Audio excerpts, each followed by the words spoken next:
So, we're coming from the worldwide headquarters of Network Connection this morning. We're with Angela Dillon. Angela drove in from the Woodlands, actually Montgomery, you said? Magnolia. So a good hour drive or so. Oh, yeah. Thank you for coming in. We're going to visit a little about this. It's going to be really fun because nobody does what Angela does. I mean, nobody that I know.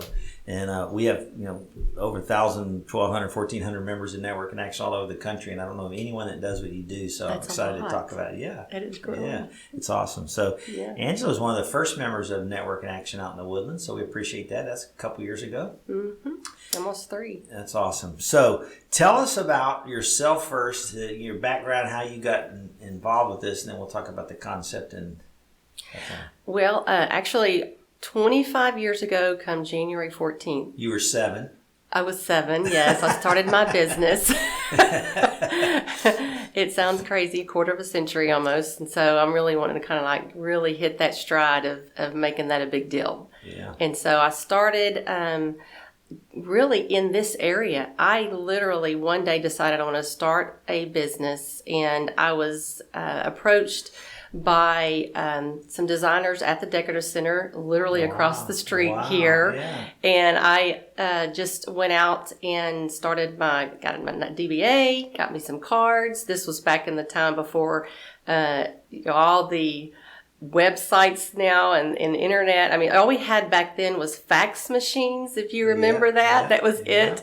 So I just hit the pavement, really went to the Decorative Center, started just introducing myself and a lot of the different design showrooms all around. And I connected with a few people, and it really just took off. I got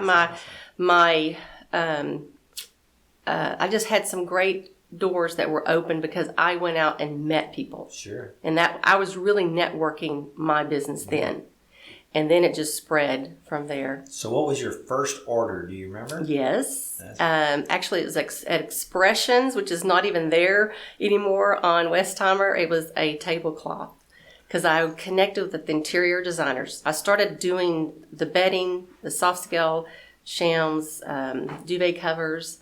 And so that's what I started doing with designers and being their seamstress, because they have the vision, but they don't always have the tools to get it accomplished. And I loved sewing since I was 7. Actually, when you said 7, I kind of did start my business at 7, technically. That's from awesome. From a sewing perspective. It's such it's sort of a lost art, isn't it? Because I remember growing up, and I remember, we were sort of upper middle, poor class or lower middle class. I had 8 kids, and my dad was a football coach. But my mother, on 2 different occasions over the 15 or 18 years, got new sewing machines. She was always sewing for all of us.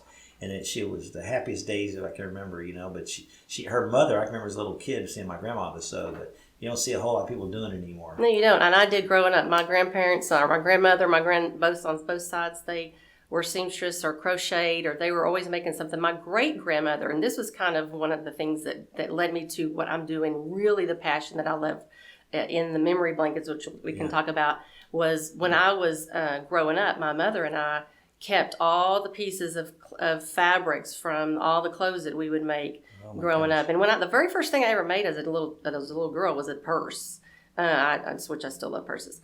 But I kept all of those, and then we said, we'll give them to great-grandmother, and she made me a quilt out of all those pieces as a graduation gift for me. Wow. And so that, and I still have that. I don't even use it. It's just too valuable to me because it's got my memories. It's all of my history is there. Frame that. I know it. So that then, when I started about 20 years ago is when we started doing the memory blankets. That's awesome. So let's talk about the memory blankets. We're going to talk about all the different things. So what Angela specializes in is taking things that are memorable to you and creating something that you can use and have in your home. And it's all custom, incredibly customized. I've seen some of the stuff. It's fantastic. Talk about the memory blankets first.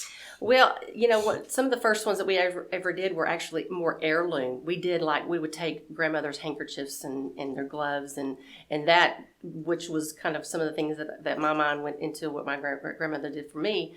And we just made them more like heirlooms. But then we got to going into the T-shirts. People would collect T-shirts from their kids' activities or their jerseys, and then we just kind of grew from there. And really over the years, I've just kind of perfected that quality. I think working with interior designers, because that's such a high end that I do work in that arena. That made me want to put the higher end into how we constructed. So every piece is lined and stabilized before we even make it. I create almost like a pattern out of all of the images, and so we can do it in various ways. That is custom. It is your piece of art that I create out of all of your memory and the passions of your life. That's kind of how I describe it. It's almost like a little living piece of art. Yes. So how long does it take? On a normal, say, On an average size might be a full size, and it could take about 30 hours of labor. But I usually spend a lot of time with the customer first. I come to their home or we meet up. Some people are out of state, so they will ship it to me, and then we'll have a conversation, and I'll take pictures, and we'll kind of go through that way through technology, which is great. It helps to be able to do things from out of state as well.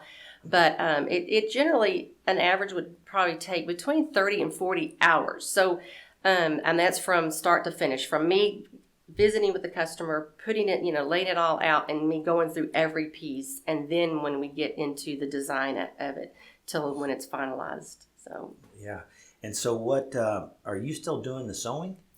I do some, but not necessarily. I really want to help build my business, but I do have two wonderful ladies who have sewed for, honestly, between the three of us, we have over 100 years of seamstress experience. Wow. One of them has worked with me now for over 10 years, and she actually came with me. I actually bought another company out. I've kind of gone through, over years, you kind of things shift and change, and I actually bought another company where she and I both were worked with another owner. Although I had my own business, and I bought it out, and she came with me, and then I hired another young lady who was in the more the manufacturing industry. And how she came to me was her husband knew a friend of mine who said, she's very depressed. I need her to be happy. Can you hire her? So, and it was because she was in the manufacturing business, and I hire my ladies to feel independent, to be valuable.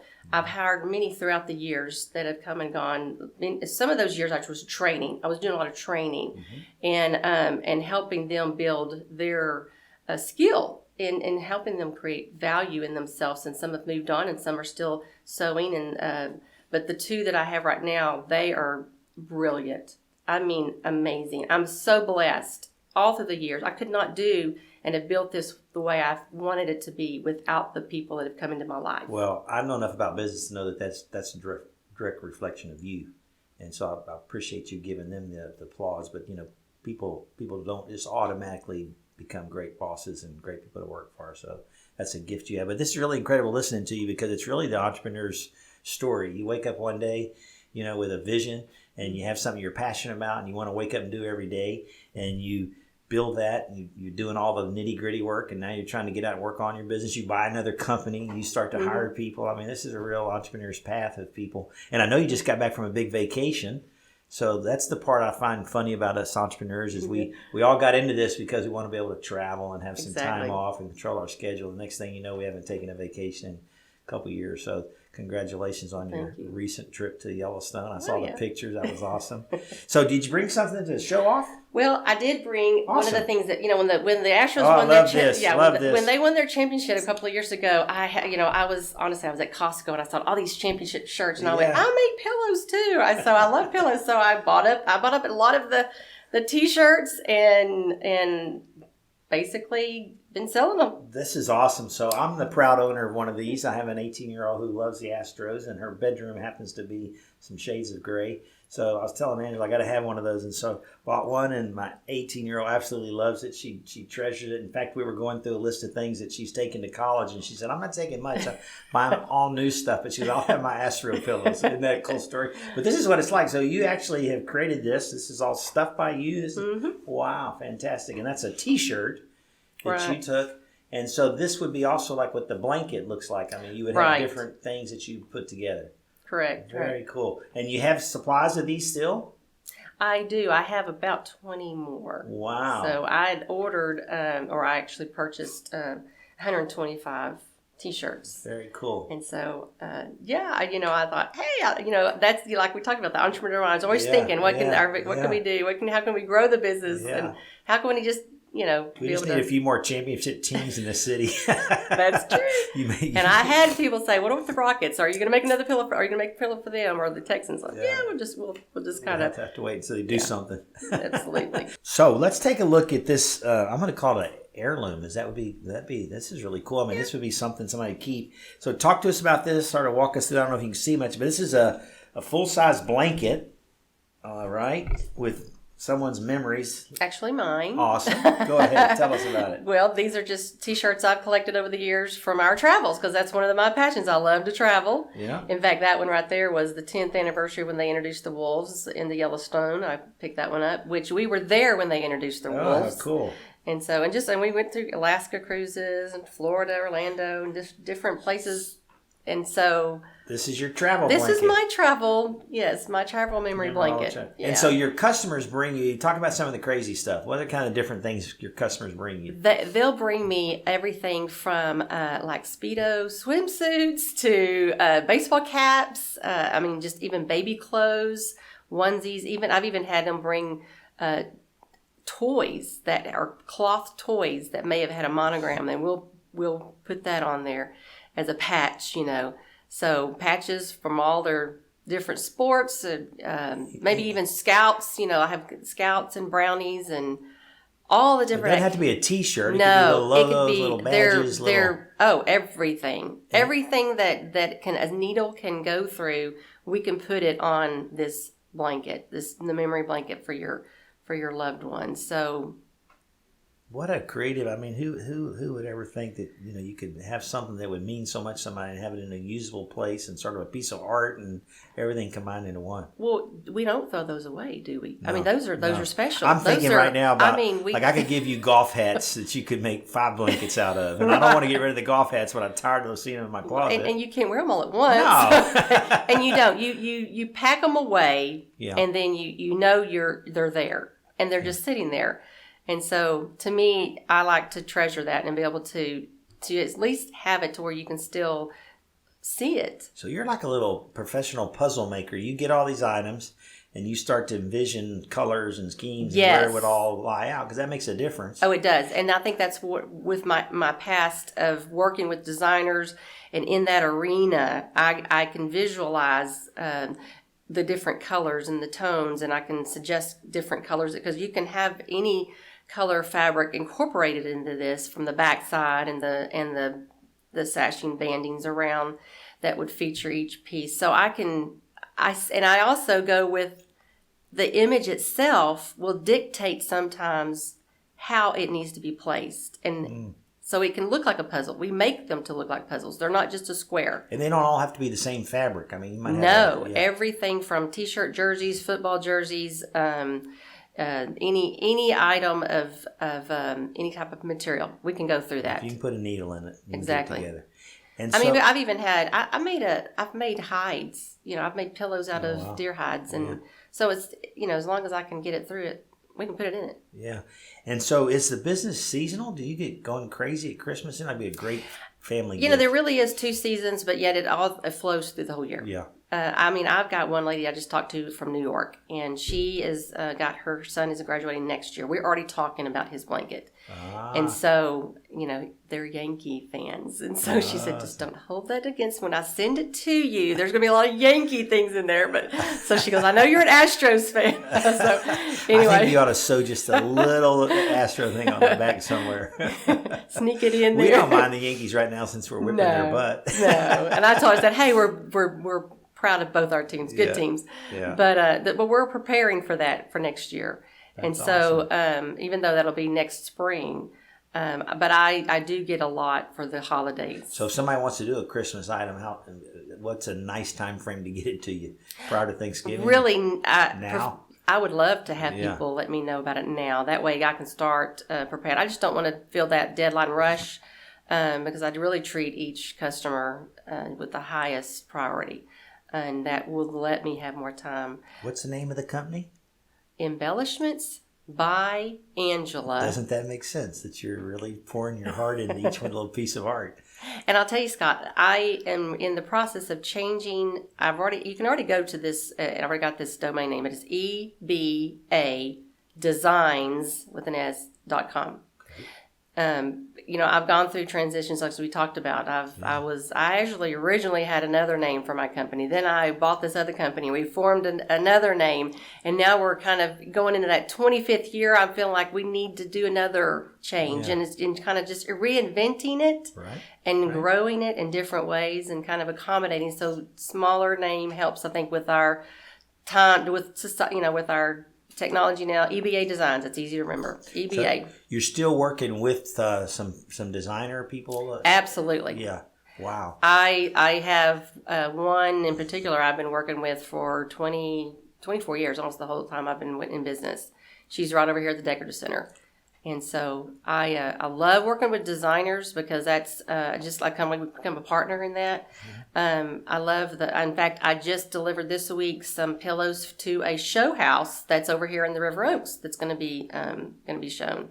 So I do show houses for designers. I also do a lot of nonprofits where we'll make memory blankets. I've done some for the Cattle Baron Ball over the years. So and lots of schools when they have their galas, I'll get called to help in that arena. Some of the different levels of school, the grade levels. They might use them as an auction item. Absolutely, or something like that. And they've gone for a lot. That's awesome. It's a great item to be able to raise a lot of money. Yeah. And a lot of times it'll be maybe artwork that the kids will do, or it could be shirts from their schools, from the different levels, and we'll put something together and they'll be able to auction it off, and it goes really well. Yeah, that's fantastic. So obviously, if you're looking for a creative gift, if you have mementos and things in your house that you don't want to get rid of and you like to put them to use, I can't think of a better way. It's really awesome. Tell us how to reach you by phone. 713-628-2894. And the website once again. ebadesigns.com. Great. And so they would get on there and they get a few ideas and they can reach out to you. And yes, I have a gallery. Process. They can go through and look at all the different pictures from the design world into the memory world. Fantastic. You mentioned that you had started your company networking. You've been with Network in Action a couple of years now. Talk a little bit about that and that experience. Well, yeah, I met Stacy about 4 years ago, and then she started the very first one. She actually called me up. She says, Angela, I think you should come check this out. That I'm just beginning this new adventure, and she was so excited about it. She says, you're different in what a lot of people have. And so come check it out. So I went to that first meeting, which I met you there. That's right. That was at the very first one. Right. It was kind of introducing the Woodlands to this new concept of networking. Yeah, it was great. And I left there and I came home and I told my husband, oh my goodness, this is like the Rolls Royce of networking. This is it. This is where I need to be. That's very kind. We're very blessed because we have people like Stacy who have their heart in the right place. And then, the apple doesn't fall far from the tree. She brings these memories on. Every time I'm fortunate enough to drive to the Woodlands, it's such a blessing for me. Well, we have a lot of great people. And I'm telling you, it's a passion. We all feel it really does put you in a perspective of it's not about us, but it's about what can we do to serve. Yeah. And that's the surrounding energy that we feel. I think the cool part for you is that no one's doing what you're doing. So when I went out there a couple of weeks ago for just one of the little voluntary lunch bunches, there were 38 other business owners, and you have access to those people. They all know you, even though you're not in their quote unquote group. So that's a real benefit for our members. But we're really blessed to have you. Thank you for driving out today. I love what you're doing. My wheels are turning and thinking about all kind of different applications. And thanks for having me. Yeah, thanks for all your generosity. Well, it worked out good because I'm meeting a designer in a little bit. So perfect. Make him buy you lunch. That's right. Thank you so much, Scott. Appreciate it.